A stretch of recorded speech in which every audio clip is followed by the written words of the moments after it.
Jeudi 7 juillet 2022, bienvenue dans cette édition. Les titres.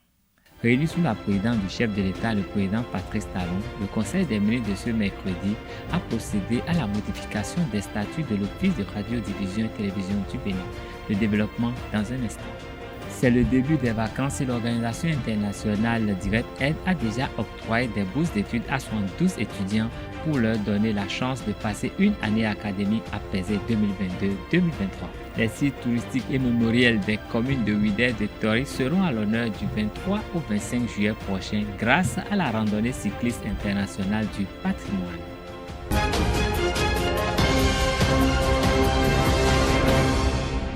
Mesdames et messieurs, bonsoir. Sous la présidence du président Patrice Talon, d'importantes décisions ont été prises en Conseil des ministres ce mercredi 6 juillet 2022. Au titre des mesures normatives, il a été décidé de la réglementation portant mise en œuvre de la maîtrise de l'énergie électrique. Le Conseil a également décidé la cession de l'établissement des cartes nationales d'identité non biométriques. Léon Mbedi, le porte-parole du gouvernement et secrétaire général adjoint du gouvernement, donne les précisions. En point 1, réglementation portant mise en œuvre de la maîtrise de l'énergie électrique. L'objectif visé par le gouvernement, à travers les prescriptions édictées à cette fin, est d'optimiser les dépenses énergétiques des consommateurs tout en limitant les coûts d'infrastructures publiques ainsi que les impacts sur l'environnement dans tous les secteurs. Un accent particulier sera mis sur l'amélioration du niveau d'efficacité et de diversification des sources énergétiques. C'est pourquoi le Conseil a adopté le décret subséquent et instruit les ministres concernés d'en assurer l'application rigoureuse. En point 2, cessation de l'établissement de cartes nationales d'identité non biométriques. Avec la prise du décret numéro 2020-396 du 29 juillet 2020, qui définit les modalités de mise en vigueur de la carte biométrique au Bénin, l'Agence nationale d'identification des personnes ANIP s'est, depuis lors, évertuée à prendre les dispositions appropriées pour assurer avec efficacité et diligence le service de l'identité nationale. De fait, le délai de traitement des demandes a été réduit à 1 semaine. Se fondant sur ce résultat, le Conseil a décidé de mettre définitivement un terme à l'établissement des cartes d'identité non biométriques, lesquelles ne sont, du reste, plus conformes aux standards internationaux. Transmission à l'Assemblée nationale pour examen et vote du projet de loi portant autorisation de ratification de l'accord d'établissement et d'adhésion à la charte d'Africa Finance Corporation créée en 2007 à Lagos au Nigeria. Modification des statuts de l'Office de radiodiffusion et télévision du Bénin, puis ceux portant nomination de membres des conseils d'administration des structures suivantes. Société béninoise des infrastructures de radiodiffusion SA, Office de radiodiffusion et télévision du Bénin, Société d'exploitation du guichet unique du Bénin, Agence de développement des petites et moyennes entreprises, Société béninoise de production d'électricité. Au chapitre des communications. En point 1, approbation de la politique de raccordement au réseau électrique pour la période 2022-2026. Dans le cadre de la mise en œuvre de son programme d'action, le gouvernement a décidé de considérer désormais l'électrification comme un produit relevant du social, d'en faciliter l'accès à tous et d'encourager la baisse des coûts de branchement. À cet effet, il apparaît que les frais de connexion exigés aux ménages et qui portent sur un paiement initial de 85 000 francs CFA constituent un obstacle, notamment pour les foyers à revenus modestes. Pour remédier à cette situation, et dans le cadre de l'exécution du Millennium Challenge Account 2, 10 000 branchements gratuits ont été effectués à travers le pays au profit des ménages pauvres. De même, diverses autres mesures sont déjà mises en œuvre, notamment la réduction à 25 000 francs CFA des frais de branchement en milieu rural et la gratuité des frais de raccordement pour les petites et moyennes entreprises ou industries dont le besoin en énergie électrique est compris entre 140 et 160 kVA.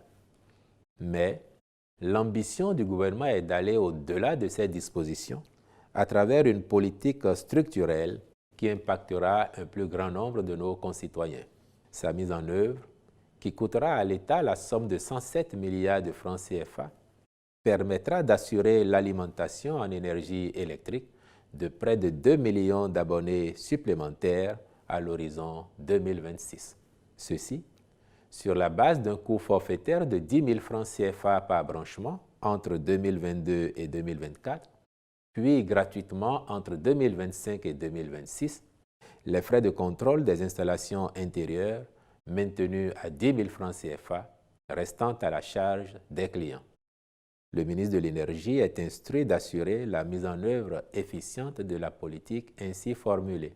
En point 2, contractualisation pour la fourniture de cartes d'identité prépersonnalisées à l'Agence nationale d'identification des personnes ANIP.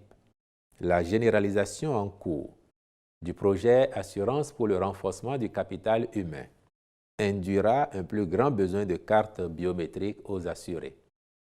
Afin d'éviter les ruptures de stock, en attendant la mise en service des équipements de l'ANIP, le Conseil a autorisé la fourniture par le prestataire habituel d'un lot de 1 500 000 cartes d'identité prépersonnalisées devant servir dans le cadre du maillage territorial du dit projet. Dans le régime des communications effectuées en Conseil des ministres cette semaine, il a été décidé l'installation d'un nouveau système intégré de gestion des opérations douanières au Bénin et de maintenance évolutive du guichet unique du commerce extérieur, de même que la contractualisation pour la fourniture de cartes d'identité pré-personnalisées à l'Agence nationale d'identification des personnes ANIP, ainsi que l'approbation du plan de travail annuel de l'Institut national de la femme. Au titre des mesures normatives, des nominations ont été prononcées à la présidente de la République et au ministère de l'Économie et des Finances, également au ministère de l'Enseignement supérieur et de la Recherche scientifique. Suivons à nouveau le porte-parole du gouvernement. Installation d'un nouveau système intégré de gestion des opérations douanières et de maintenance évolutive du guichet unique de commerce extérieur. Ce nouveau système douanier, dit Customs Web, repose sur les dernières avancées technologiques. Il permet d'automatiser intégralement les procédures douanières en développant des modules manquants au système actuel pour garantir la transparence des opérations réalisées. Le système tient compte des spécificités de notre environnement et corrige les insuffisances relevées sur la plateforme GUS tout en optimisant les performances de nos services douaniers. De ce fait, son installation entraînera le remplacement de celui en vigueur jusqu'ici dans notre pays, le Cydonia World. En point 4, approbation du plan de travail annuel de l'Institut national de la femme. En guise de rappel, le dit institut a été créé dans le but de promouvoir la femme et la fille dans toutes les sphères et domaines pour lutter contre les différentes formes de discrimination et de violence dont elles font l'objet. Dès son installation, il a commencé à enregistrer un grand nombre de plaintes et concourt déjà au règlement de nombreux cas dans lesquels son intervention s'est avérée particulièrement efficace, aussi bien devant les juridictions qu'en dehors de celles-ci. La poursuite de cette dynamique et la forte attente des populations exigent des moyens humains et matériels importants en vue de son déploiement stratégique sur l'ensemble du territoire national, d'une bonne communication ainsi que des procédures appropriées aux fins d'assurer la célérité et l'efficacité dans l'action. C'est pourquoi le Conseil a approuvé le plan de travail annuel élaboré à cet effet ainsi que le budget y relatif. Enfin, au chapitre des mesures individuelles, les nominations ci-après ont été prononcées. À la présidence de la République, secrétaire administratif de la Grande Chancellerie, Madame Hermione Numaudo Zuno Mama. Au ministère de l'Économie et des Finances, directeur général de la Caisse autonome d'amortissement, Monsieur Hugues Oscar Lokosu. Au ministère de l'Enseignement supérieur et de la Recherche scientifique, directeur des systèmes d'information, M. Gbadebo Aude Elvis Odeloui. À l'occasion du 246e anniversaire de l'indépendance des États-Unis d'Amérique, célébré le 4 juillet dernier, l'ambassadeur des États-Unis près le Bénin, Brian Choukan, a annoncé une augmentation du financement pour la coopération en matière de sécurité de plus de 15 millions de dollars, soit plus de 75 milliards de francs CFA cette année. Les États-Unis sont fiers de soutenir les forces de sécurité du Bénin pour patrouiller efficacement dans les zones frontalières et promouvoir une meilleure coopération entre ces forces et les communautés, a-t-il déclaré. L'ambassadeur des États-Unis ajoute que le Bénin peut continuer de compter sur les États-Unis comme partenaire dans sa lutte contre l'insécurité sur toute l'étendue du territoire national. Dans un autre registre, l'Organisation internationale DirectAid a octroyé des bourses d'études d'une valeur globale de 26 240 000 francs CFA à 72 étudiants le mercredi 6 juillet 2022 à son siège. La cérémonie qui a consacré la 10e édition de des remises de bourses d'études aux étudiants s'est déroulée en présence de plusieurs autorités. Le reportage est signé Anaël Dou. L'Organisation internationale DirectAid a sacrifié à sa tradition de chaque année d'offrir des bourses universitaires. Pour cette 10e édition, 112 bourses d'études ont été octroyées pour une valeur globale de 26 240 000 francs CFA. Cet acte témoigne une fois encore de l'engagement de DirectAid à accompagner le développement au Bénin. DirectAid, convaincu de le développement d'une communauté passe par l'éducation de l'individu qui la constitue, ne ménage aucun effort allant dans ce sens. En effet, à travers plusieurs programmes d'activité bien définis et ayant leurs objectifs et leurs cibles bien déterminés, l'institution que j'ai l'honneur de présider intervient dans ce domaine. Nous pouvons citer entre autres la construction et la gestion intégrale d'établissements scolaires à tous les niveaux, primaires, secondaires, techniques et professionnels et même universitaires.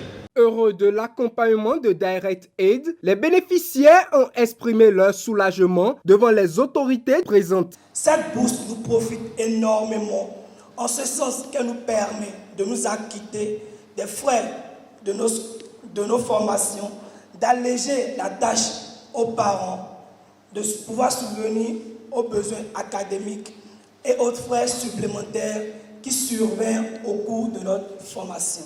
Chers donateurs et donatrices, c'est le moment de vous remercier pour toutes ces œuvres sociales et humanitaires que vous effectuez en Afrique et surtout au Bénin. Représentant du recteur de l'université d'Abomey-Calavi, le deuxième vice-recteur chargé de la recherche universitaire, en la personne du professeur Aliou Saïdou, n'est pas resté en marge des remerciements. Cet appui qu'ils apportent à notre jeunesse, qui est à la hauteur de 26 millions, qui n'est pas peu, pour 72 apprenants, je pense que vraiment c'est une œuvre qu'on doit vraiment saluer. Et au nom de mon université, nous saluons vraiment cette œuvre-là, cette initiative. Puisque chaque année, ces bourses-là sont octroyées à un effectif assez important au niveau de notre université. L'Organisation internationale DirectAid entend œuvrer davantage pour le développement au Bénin. L'exposition Art du Bénin d'hier et d'aujourd'hui ouvre à nouveau ses portes le 15 juillet prochain au Palais de la Marina. Cet événement a ouvert la voie à beaucoup d'autres initiatives à travers le Bénin. C'est le cas de la randonnée cycliste internationale du patrimoine. Du 23 au 25 juillet 2022, cette randonnée donnera l'occasion aux Béninois de découvrir les sites touristiques et mémoriels des communes de Ouida et de Tori. Parfait Zissou, le promoteur de l'événement, lève un coin de voile sur cette activité à la fois touristique, sportive et écologique. Il s'agit du Festival international des randonnées cyclistes du patrimoine que nous sommes en train de mettre sur le vocable randonnée cycliste internationale du patrimoine. À travers cette activité, nous voudrions promouvoir le tourisme domestique, qui est en même temps le tourisme intérieur, et valoriser nos patrimoines culturels matériels et immatériels. Ça va se dérouler du 23 au 25 juillet à Ouida. Ça impacte également la commune de Toribosito.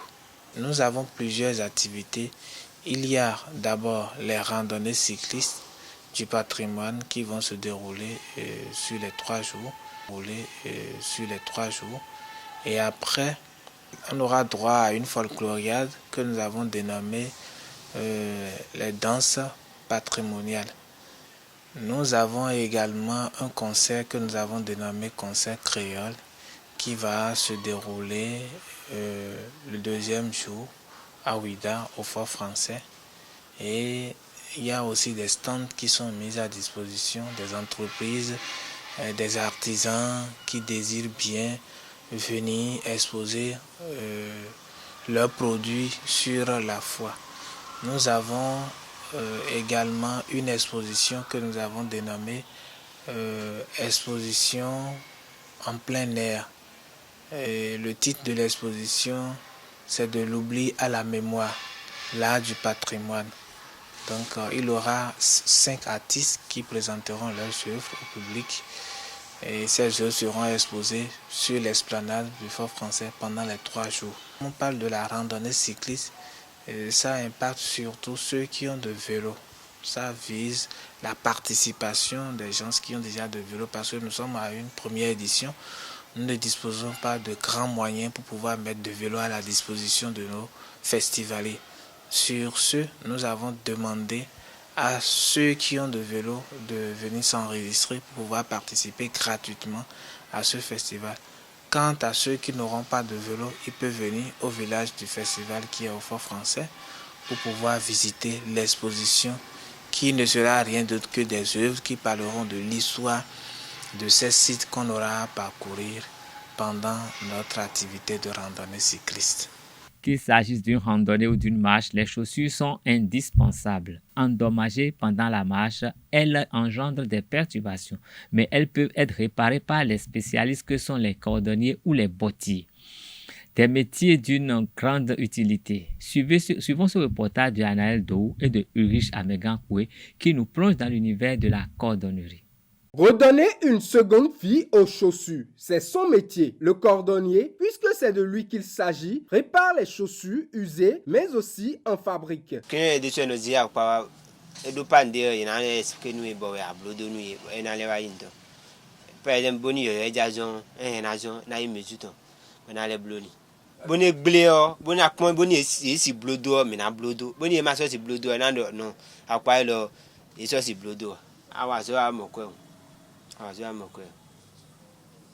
Mi blo de imiton mi no mo dagbe de men akun azo adugbe ton je donc awazo amoko dagbe de men quand même.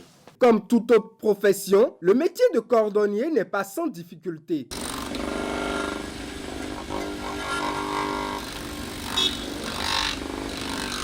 Moi de no ade par exemple moi no ade bo na do hall un groupe na do fabriquer afokwa.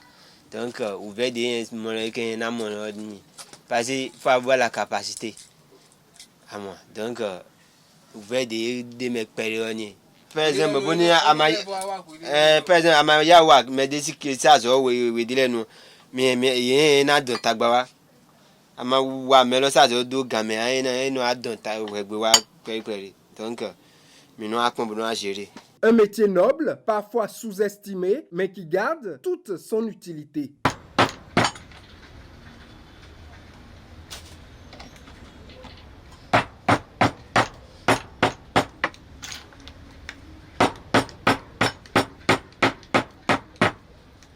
Le mariage est une union conjugale contractuelle et ou rituelle à durée illimitée ou délimitée, reconnue et encadrée par une institution juridiques ou religieuses qui en déterminent les modalités.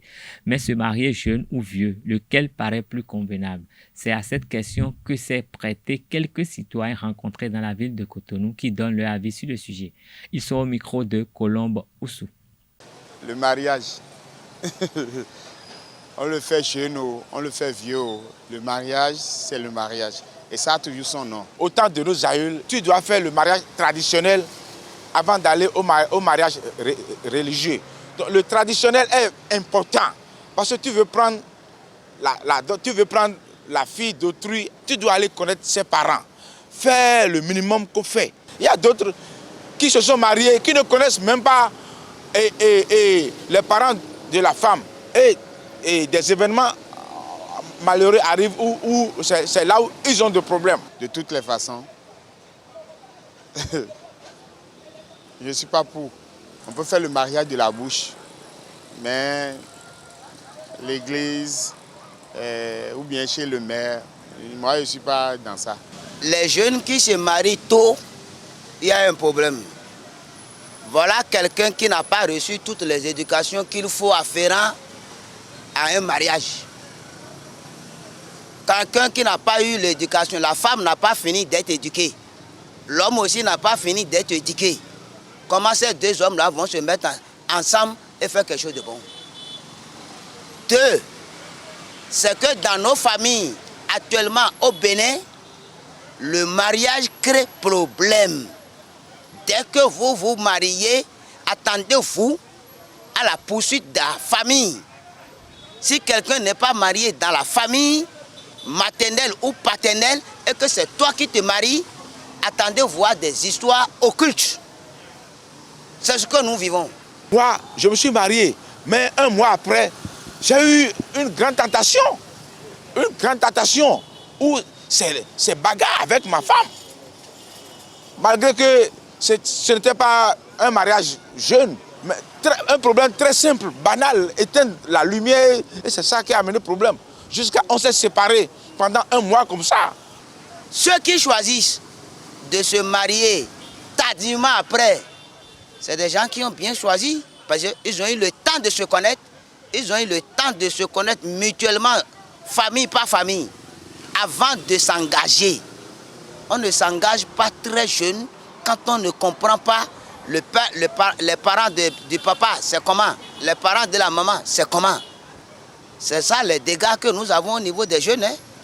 Mais le vieux, je répète, le vieux, pas vieux, celui qui a mis du temps pour se marier, c'est parce qu'il a eu le temps d'étudier le côté de sa femme et la femme a eu le temps d'étudier son côté à lui-même.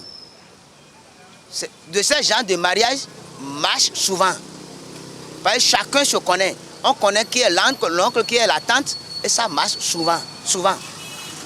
Mais le mariage précoce, ça crée toujours des ennuis. Jeune à partir de quel âge? Quelqu'un qui est déjà responsable peut assumer les responsabilités d'un mariage. Il peut avoir 20 ans, s'il se sent capable, s'il sait qu'il peut, il peut aller au mariage. Je préfère les mariages de soi là. Moi, je préfère ça. Tu as déjà fait tes enfants, tu es sûr que tu as déjà gagné quelque chose de la femme. Si elle va partir, elle n'a qu'à partir. De la spiritualité dans cette édition, la magie blanche selon Sylvain Kouassi n'est pas de la prestidigitation, mais tout comme le fa, il s'agit d'un ensemble de procédés ou de rituels qui ont pour but d'interagir sur certains aspects de la vie afin d'en modifier ou d'en améliorer le cours. Il l'a défini comme la science de la sorcellerie mage. Maîtriser et dépasser les 4 éléments que sont l'eau, l'air et la terre sont, d'après Sylvain Kouassi, les conditions à remplir avant d'aborder la vraie magie. Je vous propose cet exposé fait au micro de Jacques Maugnon d'Almeida au sujet de la magie blanche. La magie, c'est un art. C'est un art. Mais avant d'aller à la magie, la vraie magie qu'on appelle la vraie magie, le mage, la science de la sorcellerie, le mage, il faut déjà dépasser les 4 éléments, les maîtriser les 4 éléments et aller directement vers l'étoile. C'est les gens qui conversent avec l'étoile sont les mages. Après, vous voyez dans la Bible, on nous parle des 3 mages. Gaspard, Melchior, et puis le troisième c'est qui? J'ai oublié le nom du troisième. Ils ont dit, ils ont vu l'étoile. C'est ça. Et cette fois, le suivi pour être, vous dites, ah, la naissance de Jésus arrive dans ce monde terrestre. Tu penses qu'on regarde le ciel, on voit l'étoile? Vous pensez que quand vous regardez le ciel la nuit, les étoiles, vous voyez les étoiles? C'est pas vrai. Vous voyez que l'étoile? Ce que vous voyez, c'est que des reflets. L'étoile qui est Dieu, donc personne ne peut regarder le ciel et voir Dieu. Comment les trois mages ont vu l'étoile alors? Ils possédaient cette technique, cet art royal qu'on appelle la sorcellerie. Et c'est toujours par révélation. Aucun astronaute ne peut pas prendre ses caméras, tout ce qu'il veut, ses télescopes pour dire que je vais voir Dieu en haut au ciel. Personne. Il est inconnaissable. Tu vois? Donc c'est pas cette pratique de l'art royal que les trois mages ont pu savoir que la révélation, le Fils de Dieu, l'étoile là, vient sur la terre. C'est tout. Et Jésus n'est pas l'unique étoile sur la terre. Avant lui, il y a des étoiles qui sont venues sur la terre. Et toi, M. David et moi, nous sommes porteurs de l'étoile aussi. Nous sommes porteurs de divin. D'accord? Donc, ce n'est pas l'oracle, pas la science royale du phare qu'on peut savoir quelle est l'étoile que je porte. C'est ça la magie noble qu'on appelle la science du mage, qui est la divination, qui est la loi avec la sorcellerie. Mais le sorcier, qui a de la reine pour son frère, qui cultive la reine, peut passer par les 4 éléments. On prend des choses des 4 éléments, des vilaines choses des 4 éléments, et créer un poison, un vote, avec sa pensée négative, et peut te l'envoyer. Et comme toi aussi, tu n'es pas lié à ton étoile, tu reçois cette suggestion négative. D'accord? Et ton malade, ça te vampirise. Le sorcier t'envoie des choses qui te vampirisent à distance. En Bénin, on parle de takatou. Mais quand tu lances le takatou, tu reçois, après, monsieur t'as pas envoyé des couteaux, des tessons de bouteilles, mais après tu reçois ça dans ton corps, non? Il n'a envoyé que la pensée qui se transforme, parce qu'il connaît la technique, en rassemblant quelques éléments, avec quelques mots kabbalistes, à partir des 4 éléments, on peut te l'envoyer. Le corps reçoit les décharges de l'âme. Et la perversion de l'âme, la perversion est là qu'on appelle la sorcellerie.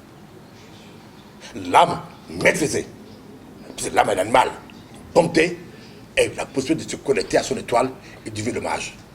Il faut souligner qu'il existe également la magie rouge qui prend en compte le plan affectif et sentimental. Quant à la magie noire, elle concerne plus les actes de la vengeance. Pour faire échouer un ennemi, par exemple, c'est le recours idéal. Elle est contraire à la magie blanche puisqu'elle n'apporte que du malheur. Par comparaison à la magie, Sylvain Kouassi démontre les possibilités offertes par le phare à ceux qui y croient et qui le pratiquent, car il estime qu'avec le phare, l'homme peut combattre la sorcellerie. Il est toujours au micro de Jacques Maouillon d'Almeida. C'est l'étoile, c'est pour ça que le phare est important. C'est pour ça que les anciens déjà ont dit, connais-toi toi-même. Tu connais l'univers, les dieux. Quand tu connais ton étoile, Dieu a dit, qui me connaît m'appelle, je répondrai.